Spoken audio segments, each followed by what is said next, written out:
বন্ধুরা, কেমন আছেন? আশা করি ভালো আছেন। আপনাদের আশীর্বাদে আমি খুব ভালো আছি। এই যে দেখেন, সকাল সকাল কিন্তু রান্নাবাড়ি হয়ে গেছে। কি রান্না করছি আপনাদের দেখানোর জন্য সব কিছু রেডি করে বসি। আপনারা কিন্তু অবশ্যই দেখবেন কি রান্না করছি। প্রথমে এটা দেখাই। এই যে দেখেন, এটা কি বলেন তো? করলা ভাজা করছি আলু দিয়ে। এই দেখছেন, একদম মচমচা করে ভাজা করছি। এই যে করলা দিছি অল্প, আলু দিছি একটু বেশি, কারণ তিতা খেতে আমার ভালো লাগে না, ওই জন্য অল্প করলা দিছি, আলু বেশি দিছি। আর এখানে দেখেন, এই যে কি রান্না করছি। এই যে দেখেন কি রান্না করছি বলেন তো? এই যে পটল দিয়ে আলু দিয়ে ডিমের ঝোল করছি মাখা মাখা করে। এই যে দেখেন, দেখছেন? এই যে ঝোল কিন্তু বেশি হয় নাই, কারণ ঝোল দিলে ভালো লাগে না। তাহলে কি দিয়ে করছি? আলু দিয়ে, পটল দিয়ে, আর হলো ডিম দিয়ে। এই যে দেখেন, দেখছেন?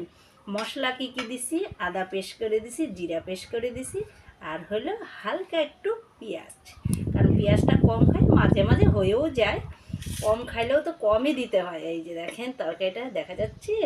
তরকারিটা কেমন হয়েছে কমেন্টে কিন্তু অবশ্যই বলবেন কেমন হয়েছে। এই যে দেখেন, এখানে কিন্তু গরম গরম ভাত।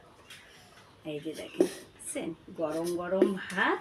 আর হলো থালা নিয়ে বসি, ভাত কিন্তু রেডি করে দিয়েছি। আমাদের সকালবেলাটাই রান্না হয়, আর আপনাদেরকে সকালবেলাটাই প্রথমেই ভাবি যে আপনাদের সঙ্গে আগে শেয়ার করি, তারপরে যা হবে হবে। এই যে দেখেন, গরম গরম ভাত, দেখছেন? আর হলো করলা আলু ভাজা, আর পটল দিয়ে ডিমের তরকারি।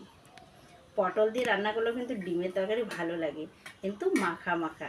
আর হলো তেলটা তো একটু বেশি দিতেই হবে, কারণ পটলটাও তেলে ভেজে নিছি, আলুটাও তেলে ভেজে নিছি, আর মশলাটা তো পেঁয়াজ বাটা দিয়ে রান্না করলে সেটা তো তেলে ভাজতেই হয়। প্রথমেই করলা ভাজাটা থালার মধ্যে দিয়ে দিই। এই যে দেখেন, করলা আলু ভাজা।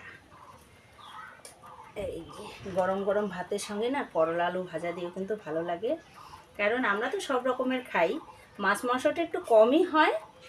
আর হলো আমাদের খাওয়াটা হলো সব থেকে ভিটামিন খাবার খাই আমরা, সব রকমের সবজি খাই, সব রকমের তরকারি। এই যে দেখেন, ডিমের ঝোলটাও ভাবলাম থালার মধ্যেই দিয়ে দিই, কারণ আমি তো এমনিতেই বাটি বুটি একটু কমই ইয়ে করি। ছেলে আবার বেশি সবজি খাইতে ভালোবাসে না, পটলটাও খায়, আর ভেন্ডিও খায়, ভেন্ডিও আনতে হবে। আর বাজারেও যাইতে পারতেছি না, ভাবছি পটল চিংড়ি খাবো একদিন, কিন্তু যাইতেই পারতেছি না বাজারে। এই যে দেখেন, থালাতেই দিয়ে দিলাম। আজকে ভাবলাম কড়াইটার থেকে ঢালার আগেই আপনাদেরকে দেখাবো, ওই জন্য কড়াইটা শুদ্ধই দেখাচ্ছি।